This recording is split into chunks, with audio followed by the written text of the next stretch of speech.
My goodness, there are so many lies flying around this Ukraine aid versus California aid nonsense. Some of it is malicious propaganda driven by Russia's hope to distance the US from Ukraine, but most of it is the echo chamber of the ignorant. So let me teach you about how the US spends its domestic and international aid money, and that one does not take from the other. And man, I really wish bigger media outlets would teach this, because I am just a small channel and it's just not going to get to everyone, and it is absolutely needed. So the federal budget in the United States is divided into distinct categories to address various domestic and international needs, with defense aid, disaster aid, and foreign aid allocated through separate processes. These funds are voted on, administered, and managed independently with strict legal safeguards to ensure they are not interchangeable. For instance, the National Defense Authorization Act, or NDAA, controls defense-related spending, including aid to Ukraine, but operates on a separate schedule and process from the domestic budget. Disaster aid for domestic emergencies is funded primarily through the Disaster Relief Fund and is managed by FEMA, the Federal Emergency Management Agency. Now, this fund, which is part of the broader domestic budget, is specifically designated for responding to events like wildfires, hurricanes, and earthquakes. Congress appropriates funds to the Disaster Relief Fund annually through the regular appropriations process to ensure resources are available for immediate disaster response. In cases of exceptionally severe disasters, Congress may also pass supplemental appropriations bills to provide additional funding. These funds support activities such as rebuilding infrastructure, assisting displaced individuals, and aiding state and local governments in the recovery. FEMA and other relevant agencies strictly regulate and administer these funds to ensure they address the intended purpose of disaster recovery. Aid to Ukraine, in contrast, is part of a completely different budgetary process and comes from distinct funding sources.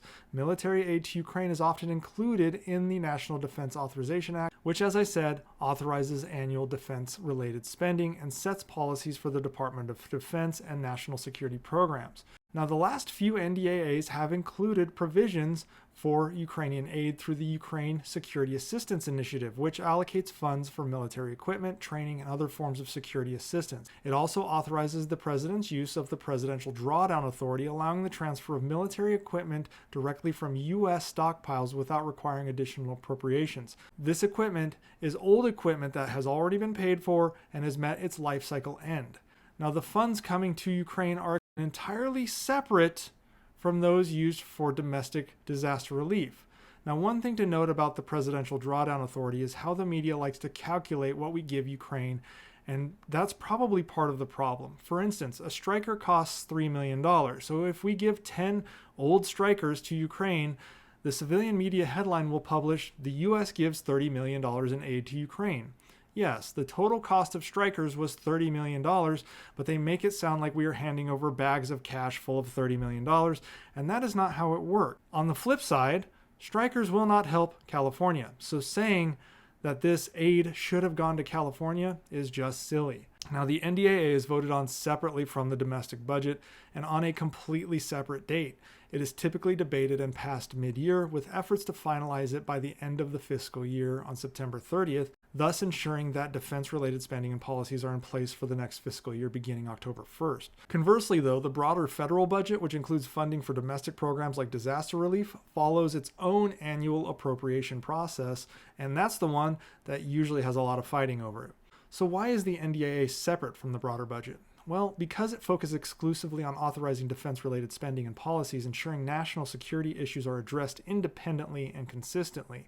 This separation allows Congress to manage defense priorities without the delays of the broader budget negotiations. So while the regular budget might be held up on things like education or the border, we still can fund our military. And that is why it's funded through separate appropriations bills.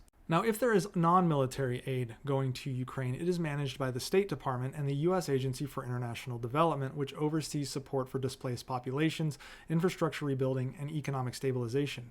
FEMA, which deals with domestic issues, falls under the Department of Homeland Security and is a completely different agency with a completely different budget than the Department of State. So non-military aid administered by the U.S. Agency for International Development comes from the broader foreign aid budget, which is again distinct from both the defense budget and the domestic budget. So, as I alluded to earlier, in exceptional cases, Congress may pass supplemental appropriations for both domestic and international needs outside of the normal budgetary cycles. They can do this for additional funding for large scale disasters, such as we see in California, or to increase aid to Ukraine if necessary.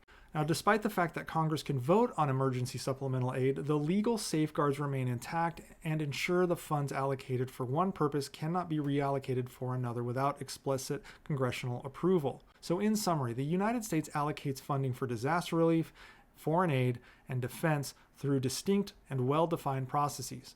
Domestic disaster aid is focused on helping U.S. communities recover from emergencies, while foreign aid, including military assistance to Ukraine, supports international security and humanitarian goals. The National Defense Authorization Act is a separate critical mechanism for authorizing defense-related aid to Ukraine, but operates on its own schedule from the domestic budget. These processes are independent, with strict controls in place to maintain the integrity and purpose of each funding stream, and honest to God, this stuff is not hard to figure out.